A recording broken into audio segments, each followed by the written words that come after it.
नमस्कार दोस्तों, स्वागत है आपका नेशनल न्यूज आप तक पर। मैं हूं कुलदीप कुमार। रोज की तरह आज भी लेकर आया हूं प्रतापगढ़ जिले के दिन भर की बड़ी और प्रमुख खबरों पर नजर डालने से पहले आपसे एक छोटा सा निवेदन है। अगर आप हमारी खबर को फेसबुक पर देख रहे हैं तो पेज को लाइक करें, यूट्यूब पर देख रहे हैं तो खबर को लाइक और शेयर करें। तो आइए नजर डालते हैं प्रतापगढ़ जिले के दिन भर की बड़ी और प्रमुख खबरों पर। प्रतापगढ़ जिले के दिन भर की बड़ी और प्रमुख खबरों की शुरुआत करते हैं विधानसभा चुनाव के मतगणना की खबर से। प्रतापगढ़ जिले में मतगणना के दौरान किसी भी प्रकार की धांधली रोकने के लिए समाजवादी पार्टी ने तैयारी कर ली है। हालांकि पार्टी अभी तक जिला प्रशासन की भूमिका से संतुष्ट है। यह बातें पार्टी के चुनाव मतगणना प्रभारी बनाए गए एमएलसी मान सिंह यादव ने बुधवार को बाबागंज के होटल में पत्रकारों से बातचीत करते हुए कही। उन्होंने कहा कि वाराणसी में नियमों के विरुद्ध ईवीएम हटाए जाने के बाद राष्ट्रीय अध्यक्ष अखिलेश यादव ने प्रदेश भर के कार्यकर्ताओं को अलर्ट किया है। कहा है कि मतगणना समाप्त होने से पहले एजेंट बाहर नहीं निकलेंगे। दिल्ली, पश्चिम बंगाल के एग्जिट पोल गलत साबित हुए हैं। आमजन की आवाज है कि सपा इस बार 300 सीटें जीत रही है। पार्टी सभी एजेंट से वहां की ईवीएम का नंबर और पड़े वोट की जानकारी लेकर मतगणना एजेंटों को दे रही है। हर ईवीएम का मिलान करने के बाद गिनती कराई जाएगी। हर विधानसभा क्षेत्र के पंडाल में 2 अधिवक्ताओं को एजेंट बनाया गया है। वे हर गड़बड़ी पर नजर रखेंगे। पत्रकार वार्ता में जिलाध्यक्ष छमनाथ यादव, महासचिव अब्दुल कादिर जिलानी, विधायक डॉक्टर आर के वर्मा आदि लोग मौजूद रहे। अगली खबर संग्रामगढ़ थाना इलाके से है, जहां पर खेत में युवक का शव मिलने की जानकारी होने पर ग्रामीणों की भीड़ जमा हो गई। सूचना पर पहुंची पुलिस ने शव को पोस्टमार्टम के लिए भेज दिया। परिजनों ने हत्या कर शव फेंके जाने का आरोप लगाया है। संग्रामगढ़ थाना इलाके के रोकैयापुर के महुआतर गांव निवासी नन्हेलाल अपनी दूसरी पत्नी राजकुमारी व इकलौते बेटे राकेश कुमार पटेल के साथ चंडीगढ़ में रहता था, जहां पर 5 वर्ष पूर्व नन्हेलाल की मौत हो गई। तब से राकेश अपनी मां राजकुमारी देवी, पत्नी व बच्चों के साथ रहता था। 3 वर्ष पूर्व राकेश अपनी पत्नी सुनीता देवी व दोनों बच्चों को गांव में छोड़कर चला गया था। उन्हीं को लेने के लिए राकेश 2 माह पूर्व चंडीगढ़ से गाँव आया हुआ था, जहाँ से राकेश अपनी पत्नी व बच्चों को लेकर होली के बाद जाने की तैयारी कर रहा था। बीते मंगलवार की रात करीब 9 बजे राकेश के मोबाइल पर एक व्यक्ति का फोन आया, जिस पर वह बात करते हुए घर से निकला और पत्नी सुनीता देवी से बताया कि वह चौराहे पर जा रहा है और थोड़ी देर में घर लौट आएगा। जिसके बाद वह घर से बाहर निकला तो जाते जाते दरवाजे पर कुंडी लगा दी। रात में राकेश घर लौटकर नहीं आया तो परिजन व दोनों बच्चे सो गए।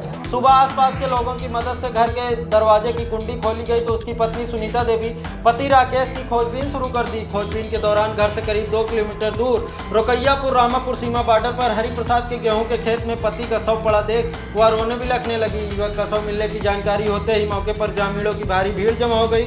उसके शरीर पर चोट का निशान नहीं दिखाई दे रहा था। पास में एक बल्ली पड़ी थी।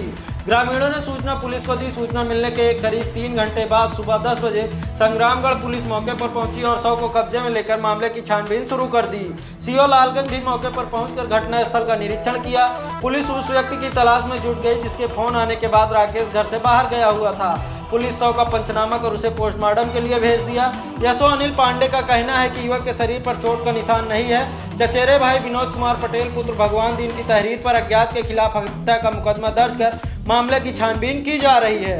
अगली खबर कंधई थाना इलाके से है, जहां पर मामूली विवाद में कोचिंग पढ़ने गए छात्र को गेट पर बुलाकर उसके सीने में चाकू घोंप दिया गया। अस्पताल ले जाने पर डॉक्टरों ने उसे मृत घोषित कर दिया, जिसके बाद भीड़ ने चक्का जाम कर दिया। पोस्टमार्टम के पहले आरोपियों की गिरफ्तारी का आश्वासन देकर पुलिस ने चक्का जाम खुलवाया। कंधई थाना इलाके के करमाही गांव निवासी संजय सिंह का 17 वर्षीय बेटा सागर सिंह कालूराम इंटर कॉलेज में 12वीं का छात्र था। वह बीरमऊ स्थित एक कोचिंग में पढ़ता था। पुलिस के मुताबिक बुधवार सुबह करीब 9 बजे सागर कोचिंग में पहुंचा था। तभी एक बाइक पर 2 युवक कोचिंग के बाहर आकर रुके। एक युवक बाइक स्टार्ट कर उस पर बैठा रहा और दूसरे ने उतरकर गेट से आवाज देकर सागर को बाहर बुलाया। सागर जैसे ही गेट पर आया, युवक ने उसके सीने में चाकू घोंप दिया। सागर गिरकर तड़पने लगा और दोनों युवक बाइक से भाग निकले। सागर को तुरंत सीएससी बाबा बेलखनाथ धाम ले जाया गया, लेकिन डॉक्टर ने हालत गंभीर देख उसे मेडिकल कॉलेज रेफर कर दिया। मेडिकल कॉलेज में उसकी मौत हो गई। घटना से आक्रोशित भीड़ ने कोचिंग के पास पट्टी प्रतापगढ़ मार्ग पर चक्का जाम कर दिया। जाम लगाए जाने की जानकारी मिलते ही कैबिनेट मंत्री राजेंद्र प्रताप सिंह मोती सिंह व सीओ पट्टी दिलीप सिंह पहुंचे तो गुस्साए लोग पोस्टमार्टम के पहले आरोपियों की गिरफ्तारी की मांग करने लगे। कैबिनेट मंत्री व सीओ पट्टी ने पीड़ित परिवार की हर संभव मदद व आरोपियों की गिरफ्तारी का आश्वासन दिया, तब चक्का जाम खत्म हो सका।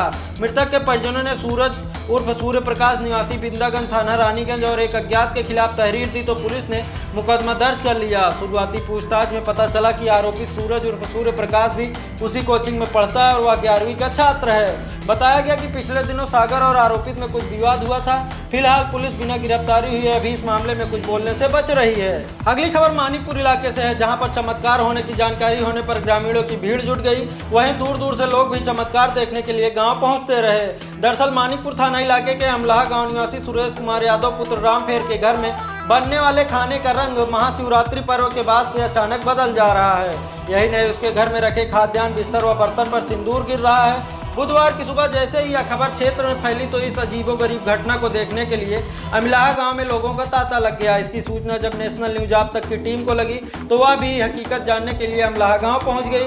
लोगों की बातों पर विश्वास न करते हुए जब टीम ने दूसरे के घर से मंगाया हुआ कच्चा चावल चूल्हे पर रखकर पकवाना चालू किया और चावल पक जाने के आधे घंटे तक वहां रुककर चावल का रंग बदलने का इंतजार करने लगी, लेकिन कोई चमत्कार नजर नहीं आया और चावल सफेद का सफेद ही रहा। टीम द्वारा इस प्रयोग के बाद क्षेत्र में तरह तरह की चर्चा होती रही और ग्रामीणों द्वारा इस अफवाह से छुटकारा पाने के लिए बजरंग बली का पाठ करवाने की बात होती रही।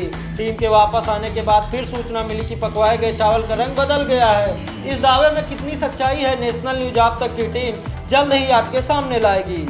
आज के लिए बस इतना ही दोस्तों, कल फिर मिलेंगे प्रतापगढ़ जिले के दिन भर की बड़ी और प्रमुख खबरों के साथ। तब तक के लिए मुझे दीजिए इजाजत, नमस्कार।